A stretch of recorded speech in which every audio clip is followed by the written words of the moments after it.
死守不退，恰索菲亚尔血战，俄占领谎言被戳穿。乌军海马斯无人机再立奇功，俄指挥中心灰飞烟灭。乌弹道导弹袭击克什大桥，莫斯科军演基地爆炸起火。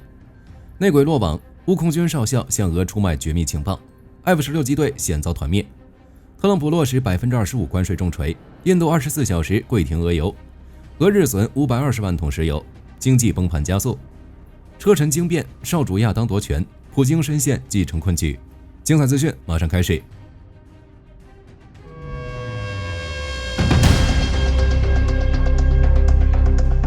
坚守反攻是乌军当前战术的主旋律。沙皇格勒等媒体称，随着乌军增援部队的陆续抵达，已在多处战线发起反击，并在付出巨大伤亡后，从俄军手里夺回了一些阵地。不过，由于该消息尚未得到俄乌军方的证实，因此火力军接下来尽可能通过已有的信息去还原战场最真实的情况。而在昨天战斗中，牵动大家心神的应该是恰索菲亚尔是否失守吧。据战争研究所报道，俄国防部7月31日发布通报称，俄军第98空降师包括其第299空降团部队，在克拉马托尔斯克、德鲁日科夫卡方向的进攻行动取得巨大成功，已成功控制了顿涅茨克的战略要地恰索菲亚尔。通报称，在行动中，俄军共清扫了超过4200栋室内建筑。目前，其麾下的东方旅正在恰索菲亚尔林区识别，并消灭参与的乌军部队。对于俄方的通报，乌总参谋部第一时间进行了反驳，其称在过去一天内，前线地区共发生193次战斗。在克拉马托尔斯克方向，俄军对恰索菲亚尔等多地发动进攻，但否认俄军控制恰索菲亚尔的说法。而火力军通过观察地图发现，虽然俄军占领了恰索菲亚尔大片地区，但在其西部、西南部的城区以及北部的山地，要么还在乌军控制之下，要么沦为灰色地带。俄军单方面宣布占领，更多的是一种心理战。况且介于恰索菲亚尔的重要性，火力军不认为乌军会轻易放弃。据公开资料显示，恰索菲亚尔位于巴赫穆特以西约10公里处，城镇面积虽然不大，只有18平方公里，但位置却很关键。一方面，恰索菲亚尔可关联顿涅茨克州和第聂伯罗彼得罗夫斯克州，其东郊有一条约30米宽的运河，不仅航运发达，也是巨敌的天然屏障。其公路又与巴赫穆特、康斯坦丁诺夫卡以及顿涅茨克相连，铁路则可通往巴赫穆特的克拉马托尔斯克。因此，恰索菲亚尔是该地区关键的交通枢纽。在2014年乌东冲突升级后，乌克兰就把指挥部设在恰索菲亚尔，并修建防御工事。在2022年俄乌冲突全面爆发后，恰索菲亚尔直接成了乌军在巴赫穆特作战的大后勤。乌军在这里设置了维修装甲车的基地，其一直指望以恰索菲亚尔为跳板反攻巴赫穆特。另一方面，从俄军战略来说，恰索菲亚尔是俄军西进向克拉马托尔斯克、斯拉维扬斯克、康斯坦丁诺夫卡以及德鲁日科夫卡等方向推进的重要节点。而刚提到的这几座城市是乌军在顿涅茨克的最后几个堡垒据点，因此若是控制恰索菲亚尔，将使俄军看到占领整个顿涅茨克的希望。更重要的一点，恰索菲亚尔整个城镇位于一处高地上，乌军可以依托地形优势将俄军挡在巴赫穆特。一旦恰索菲亚尔失守，俄军就可以凭借制高点优势对乌军上述城市构成火力威胁。所以乌军不会轻易放弃恰索菲亚尔，俄军也不会坐视恰索菲亚尔一直在乌克兰手中。接下来几天，这里将会是一场恶战。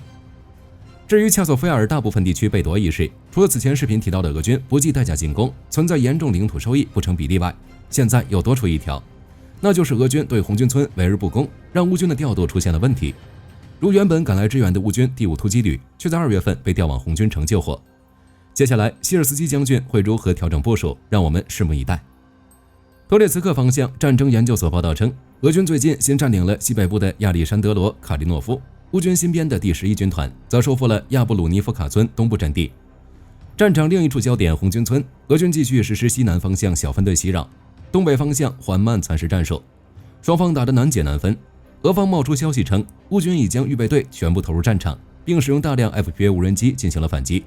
但均被俄军部队抵挡住。目前该消息尚未得到乌军官方证实。值得注意的是，据默什等媒体披露，7月30日前后，乌军无人机部队朝红军村周围的俄军据点发动了突袭。战斗中，乌军不仅使用巴巴雅嘎重型无人机打掉了俄军的一个临时指挥中心，还使用机器人战车对俄军的侦察破坏小组发起有效的阻击。战争研究所31日也报道称，俄军破坏和政策小组从25日开始便在探测从南部到中部途中的乌军兵力分布，截至目前，俄方还未对乌军袭击发表进一步评价，详细的战况还有待验证。但整体战况来看，俄乌两军似乎有围绕恰索菲亚尔、红军村展开决战架势，甚至稍早时候，自嗨惯的俄频道就传出声音说，俄军甚至已经拿下了红军村，但并没有得到俄乌双方的确认。客观来说，兵力劣势的乌军在顿涅茨克面临不小的压力，实际上这种压力一直存在。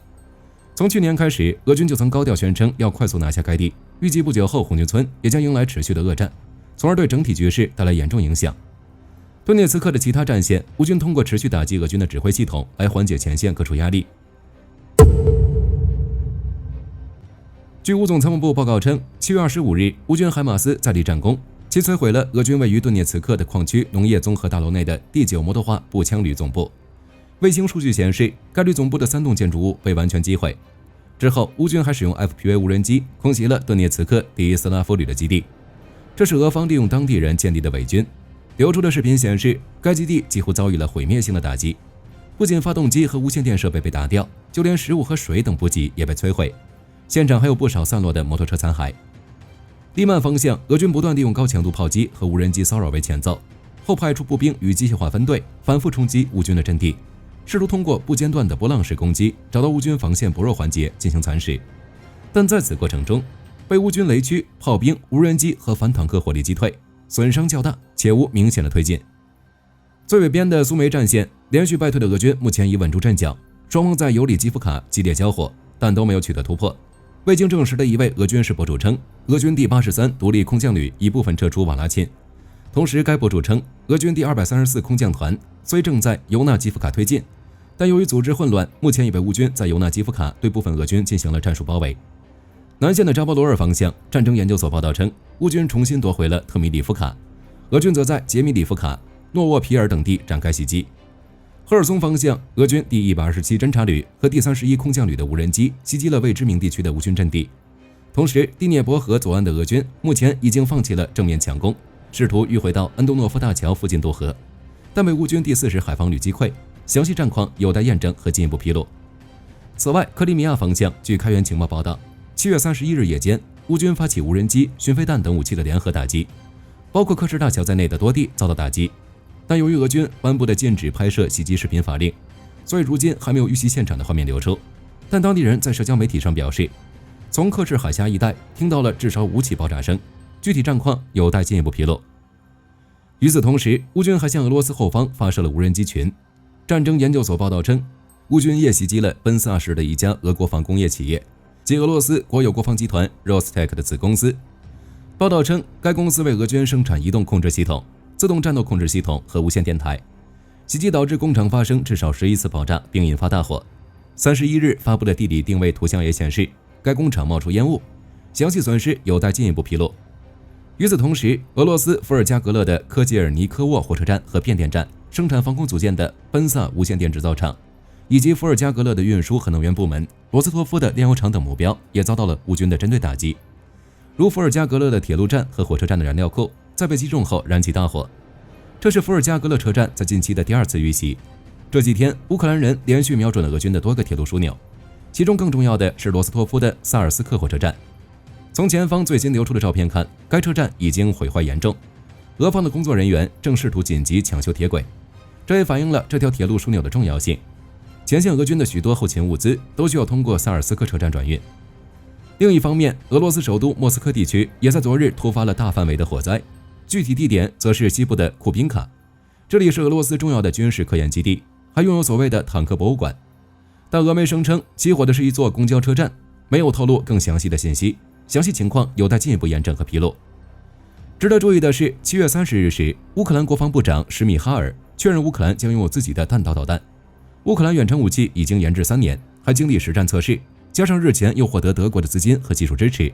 或许等乌军绘制完战场地图，就是该弹道导弹触及的时刻。预计更多袭击很快到来。俄军也在同一天发射导弹和无人机对基辅进行了大规模袭击。据统计，俄军共发射309架无人机、8枚巡航导弹对乌克兰发动空袭。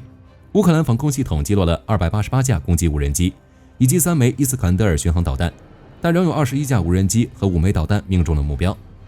乌军报告称，有12个地点受到了打击，另有19个地点被残骸碎片击中。其中基辅的一栋居民楼被俄军导弹击中。截至8月1日，已有6人遇难，80多人受伤。事后，泽连斯基强烈谴责俄罗斯的战争罪行，强调这就是俄罗斯对特朗普最后通牒的回应，呼吁合作伙伴共同施压俄罗斯，迫使其达成和平协议。除前线外，乌军也在清理内部蛀虫，并将目标指向了关键的空军领域。综合 RBC 和路透社报道，乌克兰安全局近日破获一起严重军事间谍案，一名隶属乌克兰空军、担任飞行教官的少校军官被指控长期向俄军泄露高度机密情报，内容涉及乌军新获得的 F-16与幻象2000部署坐标与飞行时程，意图协助俄军对相关军事设施发动精准攻击。乌克兰安全局指出，该名军官身为航空旅少校，在被俄罗斯情报部门收买后，其利用职务之便，不仅将 F-16、幻象2000与苏24驻扎的机场位置与飞行排程通报俄方，更为俄方撰写了一份详细的战术分析报告，建议如何绕过乌克兰防空系统，对乌军机场发动联合打击。调查进一步发现，该少校还提供空军人员名单与防空系统弱点资料，其行为若未被及时阻止，恐对乌克兰空防战力造成毁灭性打击。特别是在援助战机正陆续部署、空军重整之际，潜在风险不可小觑。幸运的是，在最近的一次情报收集中，该叛徒被成功逮捕。现在他因叛国罪将面临终身监禁的处罚。同时，乌克兰安全局正进一步扩大调查其可能牵涉的共犯与犯罪网络。这段时间，乌克兰安全局频繁出动，抓捕了不少为俄罗斯工作的间谍。稍早时候，在第聂伯罗地区，一名试图坑害乌军指挥官的特工就被逮捕处理。除俄罗斯外，白俄的情报部门也被指向乌克兰渗透。不久前，沃伦州就逮捕了一名24岁的居民，他被指控向白俄边境传递秘密情报，包括乌军的调动情况、检查站部署等信息。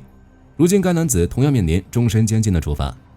白俄对此尚未作出回应，此前他们曾否认派出间谍。但值得关注的是，白俄罗斯正在大举增加国防生产，以满足莫斯科的军工需求。如其正扩建多用途无人系统的研究发展中心，并生产无人机、Kh-101导弹系统所需的元件等。尽管卢卡申科一直声称不参与俄乌战争，但这些行径还是遭到了外界的普遍质疑。和谈方面，特朗普敲山震虎，敦促俄罗斯尽快和谈结束战争。特朗普在俄乌问题上越来越不给自己留余地了。最新的停火通牒只剩下不到10天，从24小时到100天，又到之后的2周50天，以及现在的10天。无论特朗普说多久，俄罗斯就是一直拒绝停火，给人一种乐见2级制裁实施的感觉，而且底气十足。如在特朗普宣布最后通牒时间为10天后，梅德韦杰夫就在社交媒体嘲讽美国卷入战争。随后，美国国务院发言人塔米布鲁斯回应称，特朗普不关心虚张声势或社交媒体帖子，俄罗斯应该认真对待特朗普的言辞。特朗普也回应称，提醒梅德韦杰夫做好谨慎措施，因为他正在进入非常危险的境地。但这样的回应却再次遭到梅德韦杰夫的回怼，即如果一位俄罗斯前总统的言论能引起这位强势的美国总统如此紧张的反应，那就意味着俄罗斯是对的，将继续走自己的路。梅德韦杰夫与特朗普隔空互怼，彰显了美俄关系并没有宣传的那样破冰和友好。特朗普会不会因此生气？会不会对俄罗斯实施2级制裁？我们静待8月8日的到来。至于火力军为什么说特朗普在敲山震虎，是因为7月30日，特朗普在社交媒体发文称，自8月1日起对印度征收25%的关税，理由是印度从俄罗斯手里购买了大量能源和武器，让俄军得以在乌克兰进行杀戮，因此必须对印度施加压力，即25%的关税外加罚款，其中关税是确定的，但罚款没有指定罚款金额，且可以取消。此前，印度石油部长表示，如果美国要对俄罗斯实施2级制裁，印度47个炼油厂将重新寻找能源来源。但在特朗普宣布对印度加征25%关税和罚款后，不到24小时，印度直接滑跪，表示其国有炼油厂已暂停购买俄罗斯石油，包括印度石油公司、印度斯坦石油公司、巴拉特石油公司和芒格洛尔炼油厂等。目前，这些炼油厂已抛弃俄罗斯石油，开始从中东和西非购买石油。据悉，这些国有企业每天进口约520万桶俄罗斯石油，现在全部不买了。俄罗斯直接失去印度市场，这对已陷入死亡螺旋的俄罗斯经济而言，无疑是一个沉重打击。对于特朗普征收印度25%关税，美国国务院发言人塔米布鲁斯表示，美国已考虑到可能对俄罗斯及其贸易伙伴实施2级制裁的所有预期负面后果。美国共和党参议员林赛·格雷厄姆也表示，特朗普正在改变游戏规则，建议俄罗斯了解下其他国家是否也对制裁持傲慢态度。就火力军而言，特朗普都把气氛烘托到这个地步了，若是俄罗斯还不给面子，更多的二级制裁很快就会到来，届时俄罗斯经济可能会瞬间崩盘。至于佩斯科夫、梅德韦杰夫、沃洛金等俄罗斯高级官员说要继续打下去，火力军不做评价。借用俄外长拉夫罗夫的话，俄罗斯正第一次与整个北约作战。前不久，卡德罗夫溺水事件发生后，车臣这个战争机器开始启动，其召开闭门会议。卡德罗夫的儿子亚当以安全委员会秘书长的身份主持了这次军事会议。连锁反应下，车臣部队在乌克兰前线日平均逃兵人数从64人增加到了201人。该数据虽有待进一步验证，但不可否认，北高加索地区已燃起了叛逆之火，如一些地区建筑上出现了车臣应独立的标语，又或是大批印古什武装分子伏击了俄军车队等。卡德罗夫的嫡系部队枪口目前正转向俄罗斯。至于溺水者卡德罗夫，当下正在病榻上喘息，他的健康已成为了高加索天平上最大的砝码。普京如果强推阿劳季诺夫上位，车臣可能会立即爆发内战，默许亚当接班，坐实国中国的政策，甚至届时其他共和国也会效仿。俄罗斯一个不慎，将步苏联后路。7月31日，乌克兰最高拉达通过了恢复反腐败机构独立性的第13533号法案，随后将由泽连斯基签署成为法律。投票期间，331名议员投票赞成，9名议员未参加投票，也就是无人反对，全票通过。投票获得通过后，乌克兰议会外的抗议民众欢呼雀跃，唱起乌克兰国歌，并高呼荣耀属于乌克兰，荣耀属于英雄。据悉，第13533号法案旨在恢复国家反腐败局专门反腐败检察官办公室的程序独立性，并交还其所有权利。其规定，总检察长及其副手不得向专门反腐败检察官办公室的检察官发出强制性书面指示，总检察长不得介入国家反腐败局案件，或将案件移交其他机构。同时，禁止将国家反腐败局案件移交其他执法机构的禁令已被解除，恢复该局的独立性等。根据新法律，专门反腐败检察官办公室将独立监督国家反腐败局调查的程序，并且不再受总检察长的控制。该法律规定，在生效后的6个月内，乌克兰安全局必须对国家反腐败局专门反腐败检察官办公室和其他接触国家机密的机构的雇员进行背景调查，以识别任何可能与俄罗斯合作的人。此外，这些机构的工作人员每2年将接受一次内部测谎测试。总之，在历时9天的危机中，在乌克兰人民、盟友以及全球数百万志愿者的关注下，泽连斯基愿意做出让步，也算是一种进步。作为战时总统，谁也不敢保证他的决定100%正确，但面对乌克兰可能失去援助以及加入欧盟受阻，泽连斯基迅速让步，做出调整，说明他是懂进退的。而乌克兰人民在此过程中表现出的勇敢、果决、韧性，足以证明其捍卫自由、尊严的勇气从未丢失，他们也必将赢得最后的胜利。此外，受俄乌战争的影响，德国正在加紧备战，不断增强军事力量。据彭博社报道，德国准备在年底前推出60多项的军事采购方案，其中包括采购5000辆拳击师装甲车，还有至少3500辆爱国者装甲车、数百辆的豹2主战坦克，以及外加20架欧洲战斗机。其实，自新任总理梅尔茨上任后，德国就在持续加强防御力量，更是推出了史上最大规模的军费预算，这是欧洲整体的趋势。而欧洲扩充军备与军援乌克兰密不可分。如斯洛伐克的军工企业正在为基辅生产武器装备，法国生产的巨象机器人也于2周前投入了俄乌战场，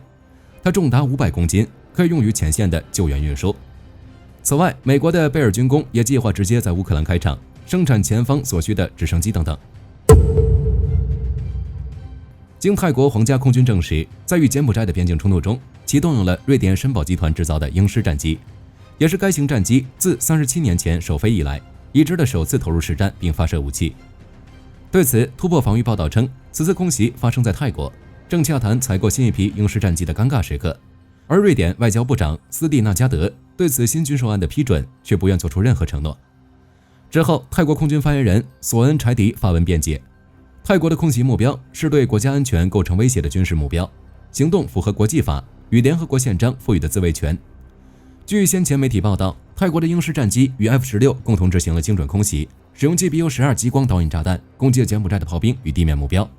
其意思就是不希望泰国使用战机的行为会冲击到下一笔订单的采购。泰国于2025年6月宣布计划采购12架鹰狮 EF 型战机，尽管瑞典国会已授权政府洽谈协议，但合约尚未签署。这类出口协议必须由瑞典政府批准，其中最终决定权掌握在外长斯蒂纳加德手中，并由其辖下的采军与不扩散部门以及国家机构战略产品检查局进行评估。但由于泰检冲突报道，让泰方担心会影响到下一笔订单的采购。目前，斯蒂纳加德仅表示，瑞典政府正密切关注边境冲突的发展，对于订单并未做出过多回应。好了，本期节目到这里就结束了。大家认为顿涅茨克战况会如何发展？车臣会反叛吗？欢迎在评论区留言讨论。我是火力军，下期再见。